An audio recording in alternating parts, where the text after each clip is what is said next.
Rick Bucher now joining us live. Rick, I love to be right. Harden, Embiid. Honestly, I have already bought my playoff tickets. This is amazing. What do you make of the instant success for those two? Yeah, I think it's good that you got your playoff tickets already because you want to hit that first or second round because we don't know if it's going to go beyond that. Look, it's a marathon, not a sprint. And yes, they have looked impressive, and they've defied all the critics who said, two ball-dominant guys, it's not going to work. Tyrese Maxey and the other pieces that have benefited from that combination, the way James has shared the ball, without question, it has worked faster, better than anyone expected. But I get this from GMs and scouts all the time.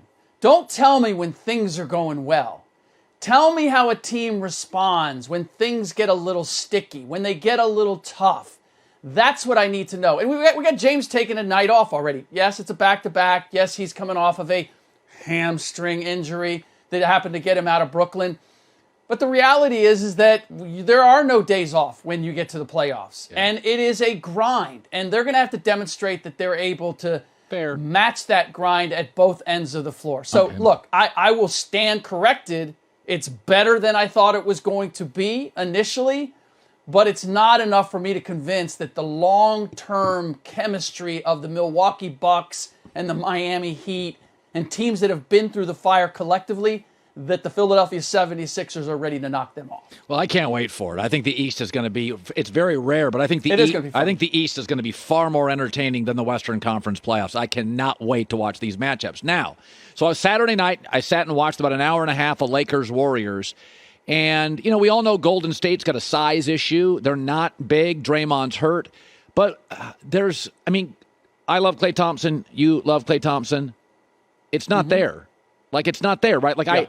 I don't think they challenge the Suns. From what I have seen, it's not there, right? What do you make of Klay, the team, the structure, and where they're going?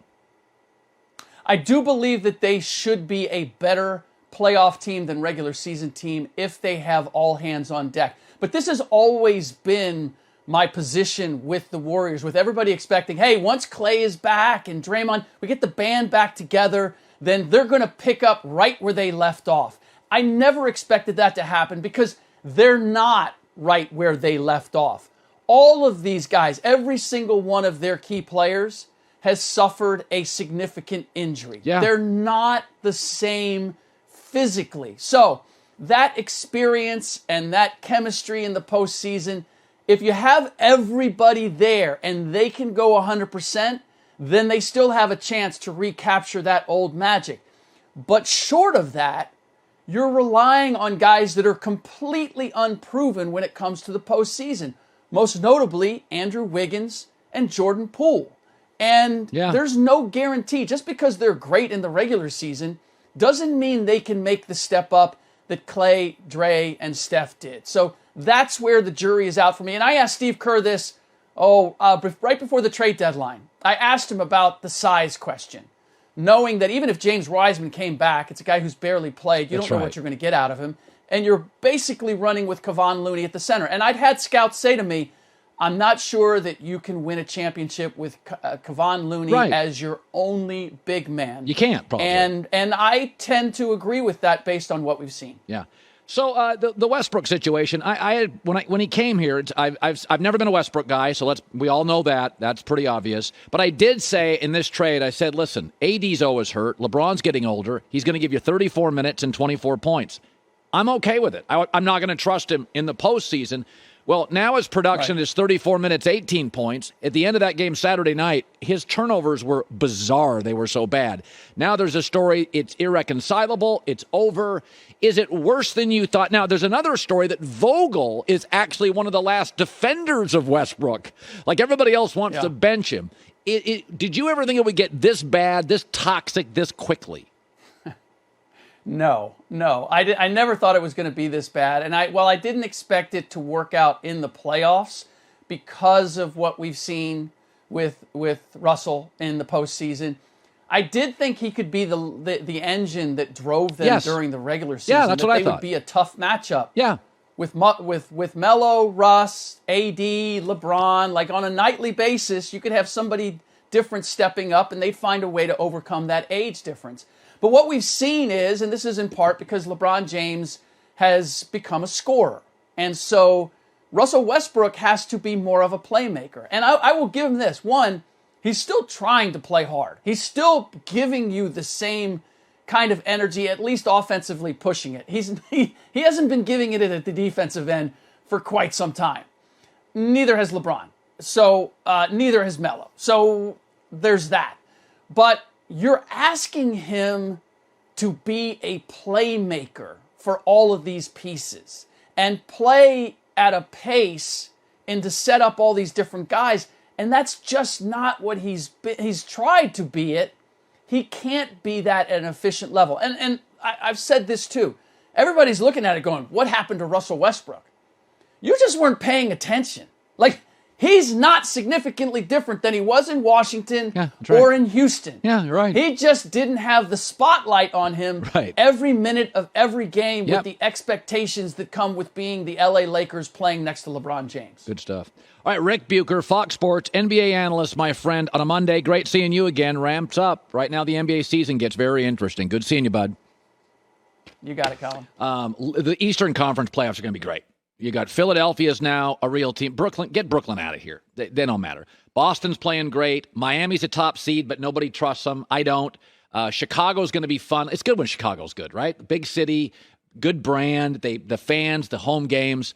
The Western Conference playoffs, let's just put it out there. Phoenix with Chris Paul is way better than everybody. And then Golden State is banged up, as Rick pointed out. Everybody's been hurt. All their guys have been hurt. It just doesn't feel like a championship year. Denver, similarly, talented, but guys are all banged up. So, and then there's a lot of bad in the West. You know, it's funny. For years and years, the NFC was better than the AFC in the NFL. And then all these AFC GMs hit on all these quarterbacks, all these Josh Allens and Lamars and Patrick Mahomes and Justin Herberts and Joe Burrows. Now the AFC is much better very quickly than the NFC. Now, I don't think Aaron's going to go to Denver. I don't. He'll announce it soon. I think he's staying in Green Bay. I think he's going to get a big contract. I think they're fairly desperate. The Jordan Love pick is not working. But if Aaron went to the AFC, like, it's lopsided. It's like comparing the Big 12 to the SEC in college football. Like, it's lopsided. And for years and years, the West, I mean, it's been like 30 years. The West has been better than the East. But that doesn't make the matchups better. I think the Eastern matchups are fantastic. And there's just enough, like Milwaukee has the best chemistry, the best guy, and Chris Middleton, when he's hot, they're tough. But they've been in a lot of close games. They're not as good defensively. Lopez out is not the same size, rebounding team. So I think you're going to have, just because you're not the best conference doesn't mean you don't have the best matchups. Styles make fights. I think the Eastern Conference, Miami, Chicago, Milwaukee, Philadelphia, Boston, really interesting. Really good matchups. A lot of long series.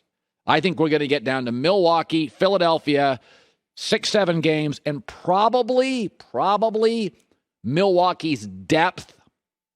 They have a third scorer. They go, you got Giannis, you got Middleton, Drew's having a great year. Philadelphia, it's Harden, Embiid. If one got hurt, one got in foul trouble. Tobias Harris is kind of the lost guy in this Harden move, but I love it. It's really, really good. Hi, everybody. Thanks for watching. Subscribe here to get the latest from the show. Also, be sure to check out more of the best clips from The Herd or go watch a few segments from other shows on FS1.